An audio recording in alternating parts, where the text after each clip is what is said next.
Don't look now, but the Florida Gators heading into the bye week, sitting at 5-2. Big time win yesterday on the road over South Carolina at Willie B. Raucous environment. Final score, 41 for Florida, 39 for South Carolina. There's a lot to unpack with this one. A lot to unpack. A lot that was said about Billy Napier before the season. A lot that was said about Florida before the season.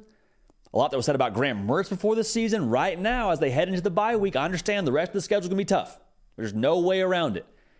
But I think Florida, full force, flipped the script on college football yesterday. I don't want to be too hyperbolic, but I think Florida put a pretty solid statement before the entire country yesterday with what they did against the Gamecocks. We'll unpack it right now. Before we do that, make sure you're subscribed. College football, only college football. Florida Gator faithful, y'all have been rocking with us for a while here. If you're new to the program, welcome. We talk a lot about your Gators. Love to have you subscribed. Follow me on Twitter.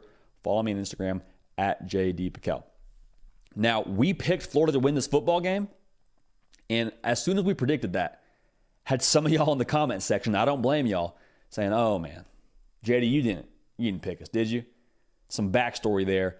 We do not have a tremendous track record when picking Florida. When I picked Florida to win, they would lose. And when I picked them to lose, they would win. And so when I picked y'all to win, it was like, oh, come on, JD. You serious? Like, we want this one at Willie B, man. Go the other. Pick the Gamecocks. Why don't you go with Spencer Rattler and company? Go pick them, and we'll just see how this one shakes out. And down 10 in the fourth quarter, y'all, I thought maybe that me and Drake were like this in terms of the curse. Like, maybe that was what it was. Again, that wasn't the case as Florida ended up pulling it out. But the thing that I thought was the most interesting thing about this whole game, the style in which Florida won the football game. 41 points, only running for 71 yards. Like, that was, I think, the biggest question mark going in was, okay, can Florida control the tempo and do what they want to do and play with a lead and control the clock? Like, that's typically how Florida plays the game. Keep it low scoring, control the tempo of the game, control the line of scrimmage, run the football effectively. They allowed 39 points, and they only ran for 71 yards. If you had told me those two stats going into the game, I would have said, oh boy, Florida's leaving with an L. That would have been my thought process. Even so, Graham Mertz goes out and just goes berserk. Throws for over 400 yards. Also, what do we say about Florida all season long? Hey, this team, it can match scores with you, which it did for the majority of the game with South Carolina, but it's not built to chase.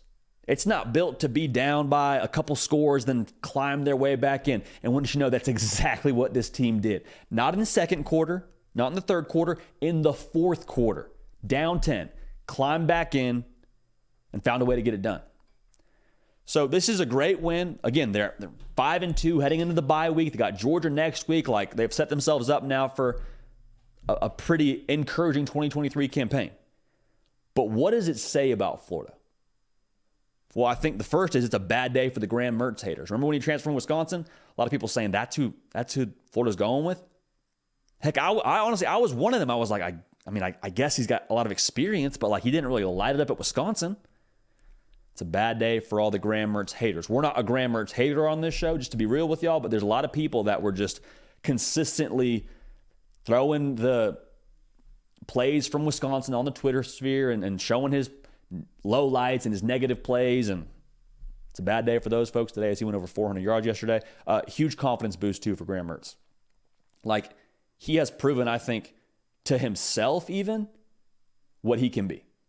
And I'm not saying there was any doubt for Graham Mertz, but I just think it's something to be said for doing it behind closed doors and believing that you can accomplish something and believing you can play at a certain level and then actually doing it against SEC competition on the road. Like, if you're Graham Mertz, you should puff your chest a little bit today. You should walk a little bit taller. You should feel like, hey, I'm that guy, because he was that guy yesterday. Florida doesn't win that football game without the effort from Graham Mertz.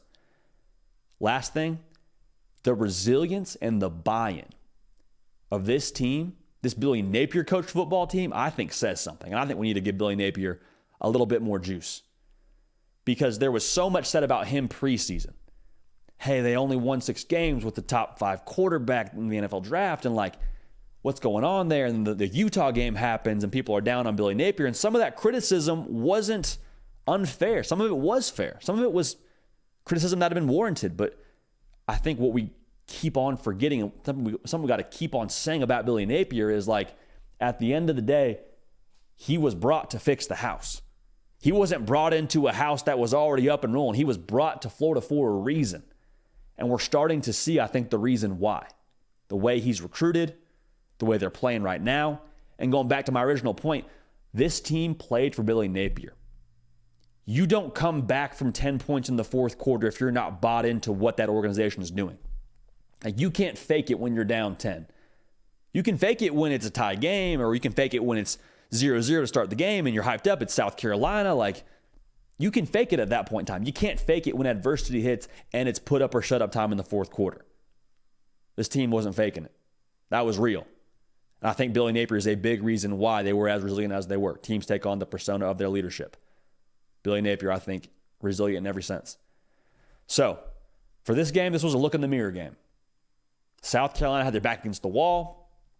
It was your first, road game since the Kentucky fiasco. It was the kind of game where you look in the mirror if you're Florida, you say, who do you want to be? What are we going to make this season? South Carolina's probably a win you have to have if you want to trend the way you want to trend in the SEC and kind of put some solid things on paper for the rest of the season and the rest of, the Billy Napier campaign this season. Who do you want to be? All Florida did was go out and flip the script on everybody else and what they had said during the season. Billy Napier's not this. Graham Mertz isn't that. The defense isn't this. Austin Armstrong. It is what it is, y'all. They beat South Carolina on the road, and they're 5-2 heading into the bye week. The over-under win total on Florida was 5.5 in the preseason. So one more win and they passed that. And again, this season, nobody is calling for an SEC title. Nobody is calling for them to just run things the rest of the way and find their way into Atlanta. Like, this year was about laying foundation for the Billy Napier era going forward. I really believe they're on their way to doing that. And I think they're on their way to providing a tremendous trajectory for the Billy Napier coach Florida Gators. And trajectory is something you can go and take on the recruiting trail and say, hey, come be a part of this. Come be with us in Gainesville. See where this thing is headed. Won 7 games. That's an improvement from 1 win from a season ago. I'm not limiting them to that. I'm saying that'd be a nice thing to say. Won 7 games, 1 game improvement from a season ago. Come be a part of this. We're headed the right direction. So I'm fired up to see this. I'm fired up to see how they finish the season. And Florida, man, to get a win like that, back against the wall, identity kind of game, for them to respond that way. This is a lot about that roster. This is a lot about the buy-in. This is a lot about Billy Napier. Make sure you're subscribed. College football, only college football every single day. We love y'all. We appreciate y'all. We're going to keep this party rolling. We will see y'all next time. Hey y'all, thanks so much for watching. Subscribe to the channel here to make sure you don't miss an episode of The Hard Count. Also be sure to check out other videos on the On3 YouTube channel.